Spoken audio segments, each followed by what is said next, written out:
Good morning, everybody. I hope y'all are doing well today. Today I'm going to be showing you how to do the Tunisan crochet for Crochet Thursday.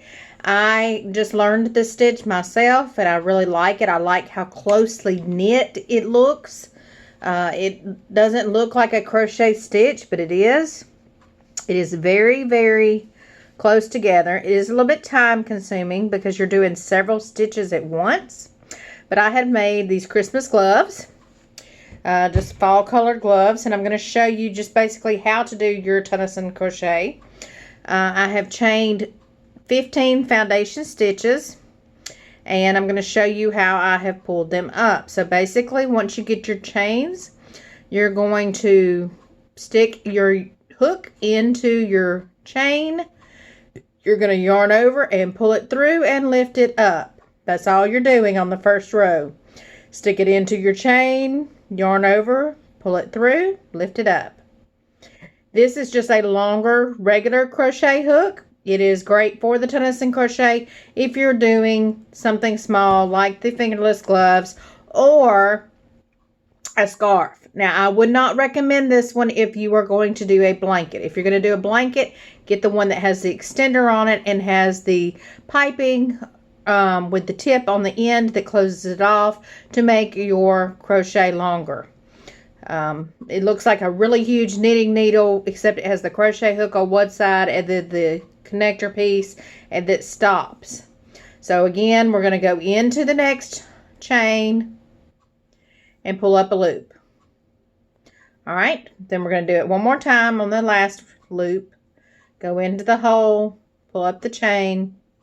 All right, now to start our next row, you're going to yarn over, pull it through the first loop, and that closes that end. That closes that foundation. Now, what you're going to do is you're going to yarn over, pull through 2 loops, and pull up.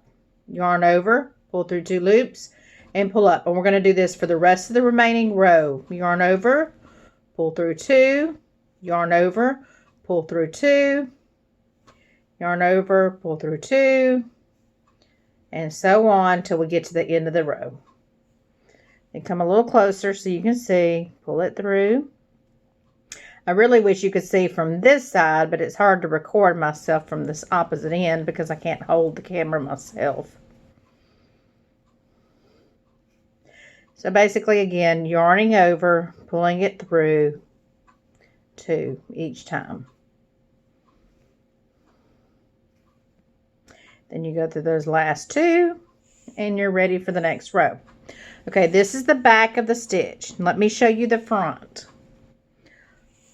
On the front of the stitch, what we're going to do now is we have made those little bitty ridges right there that you can see in between. And we're going to go through those and pull up a loop. Let me show you. So we yarn over. We don't yarn over. We stick it in the loop that we made. And then we yarn over and we pull it up. You go through the next loop. You yarn over and pull it up. You do this for every single loop that you see. Yarn over, pull it up. See each one of those that we made and created? Yarn over, pull it up. Yarn over, pull it up. In the hole, yarn over, pull it up. We're going to do this till we get to the end, and then I'm going to show you again what we're going to do. You're just sticking it at the top of in the back of the loop, yarning over, pulling it up, and going to the next one. So you have all these chain loops on your hook. All right, you want to make sure that you grab your end where you closed it off at before. Now, we're going to yarn over and pull through just that first one right now. All right, I'm going to show you what it looks like.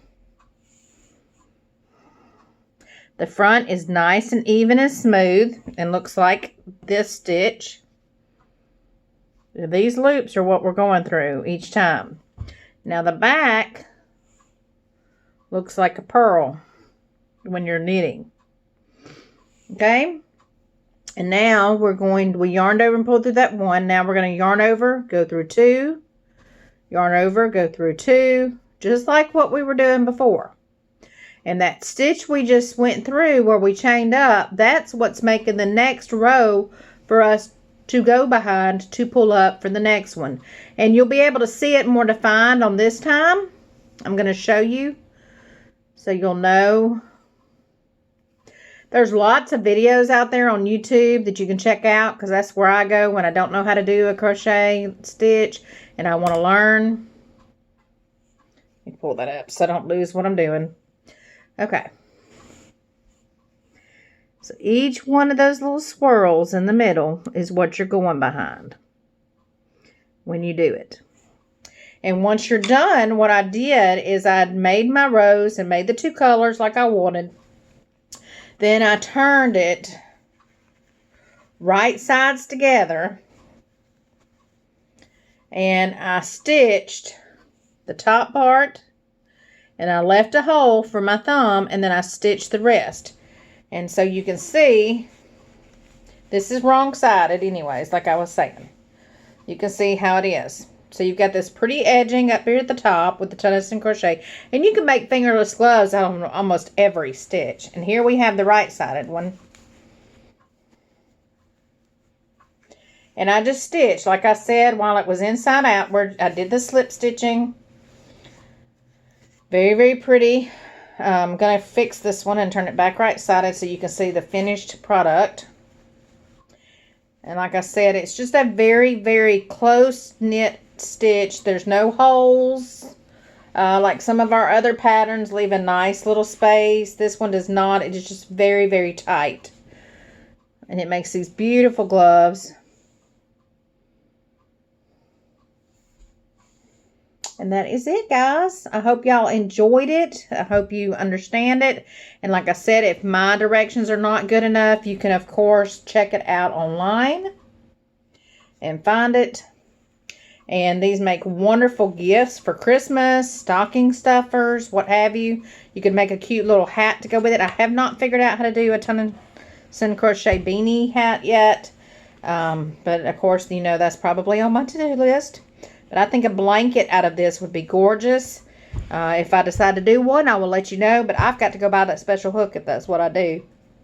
But just showing you, very, very simple and easy to make. Alright guys, until next time, I will see you Crochet Thursday. Y'all have a wonderful, wonderful rest of your week. Goodbye.